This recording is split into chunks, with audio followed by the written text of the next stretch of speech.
प्यारे देशवासियों, नमस्कार। सुरक्षा का मामला बहुत गंभीर होता जा रहा है। सुरक्षा तो देश भर में ही दिक्कत है, लेकिन यहाँ दिल्ली की हालत और भी ज़्यादा ख़राब है। अभी आए दिन कोई ना कोई कांड हो रहा है। अभी 2-3 दिन पहले एक महिला के घर में घुस के उनको बांध दिया और 3 से 4 करोड़ की ज्वेलरी लेकर के चले गए, और बाकी परिवार उनका फर्स्ट फ्लोर पर सो रहा था, उनको पता ही नहीं लग पाया। और अब फिर कल यानी कि रविवार को सुबह एक और केस नया हो गया है, एक और दुर्घटना हुई है।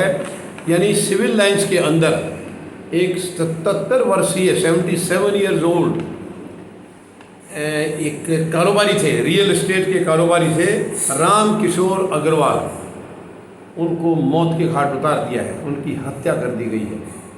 यानी लुटेरे इसमें घर में घुसे हैं बदमाश, ये ग्राउंड फ्लोर पर सोए हुए थे, और इनके मकसद ही केवल ये था कि चोरी करनी है। और इससे लग ऐसे रहा है कोई न कोई भेदी आदमी है, अंदर से कोई जानने वाला इनका किसी ने भेज दिया है। वो मतलब पूरी तरह से तैयार होके मर्डर करने के लिए और लूटने के लिए आए थे, और उन्होंने लूटपाट भी की है। लकड़ी के बक्सों के अंदर, डब्बों के अंदर कैश रखा हुआ था, वो उसको लूट ले गए हैं, और इनकी 77 वर्षीय श्री अग्रवाल जी की हत्या कर दी गई है। कितनी दुख की बात है, कितनी चिंता की बात है, कितनी सुरक्षित है हमारी राजधानी। अब राजधानी में 2 सरकारें हैं, एक दिल्ली की सरकार है, एक केंद्र सरकार है, और जो पुलिस है वो केंद्र सरकार के दायरे में आती है। तो इसका कौन जिम्मा लेगा? मुझे लगता है कोई भी सरकार दोनों में से जिम्मेवारी लेने के लिए तैयार नहीं है। अगर ये दोनों सरकार जिम्मेदारी से काम करती तो ये आए दिन ये केस नहीं होते। कोई दिन खाली नहीं जा रहा है, कोई दिन खाली नहीं है। छोटी मोटी घटनाएं, और ये 2-3 दिन पहले जो हुई वो भी बहुत बड़ी घटना है, और ये एक आध और बहुत बड़ी घटना है। काफ़ी कैश लेके गए हैं, कैश और कीमती सामान लेके गए हैं, और जब ये भागे हैं, सारा सामान चोरी करके जब भागे हैं, तो भागते हुए जब बाहर गार्ड था उसने शोर मचाया है।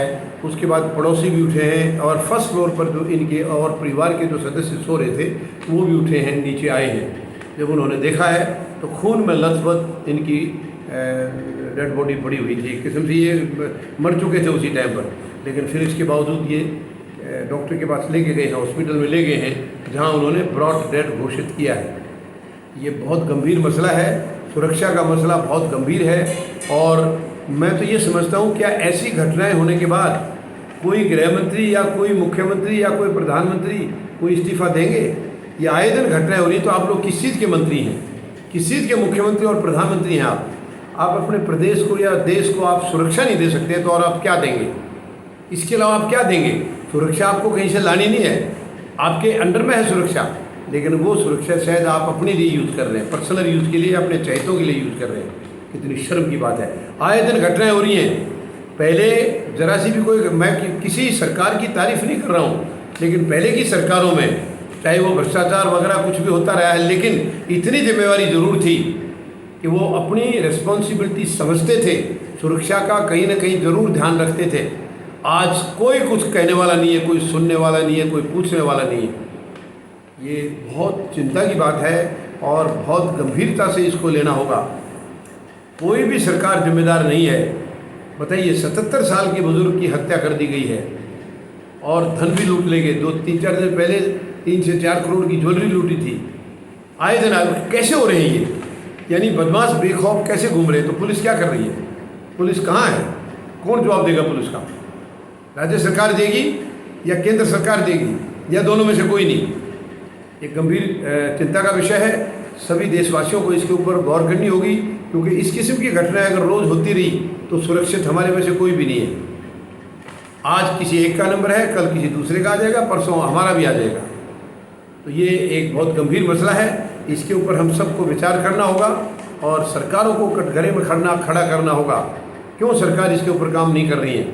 क्यों इसकी चिंताएं नहीं कर रही हैं? ये बहुत गंभीर मसला है, बहुत गंभीर मसला है। जब प्रदेश की जनता ही सुरक्षित नहीं है तो सरकार किस लिए है? जनता को दाल रोटी या उसका कुछ इंतज़ाम खाने पीने का तो तभी होगा जब वो जिंदा रहेगा। सबसे पहले तो जिंदा रहना जरूरी है, लेकिन आज सुरक्षा की हालत इतनी ख़राब हो रही है कौन कब चला जाएगा कोई भरोसा नहीं है। तो उम्मीद है मेरी अपील, मेरी विनती को सुन के आप इसको गंभीरता से लेंगे और इसके ऊपर ज़रूर कोई अमल करेंगे। धन्यवाद। जय जवान, जय किसान, जय हिंद।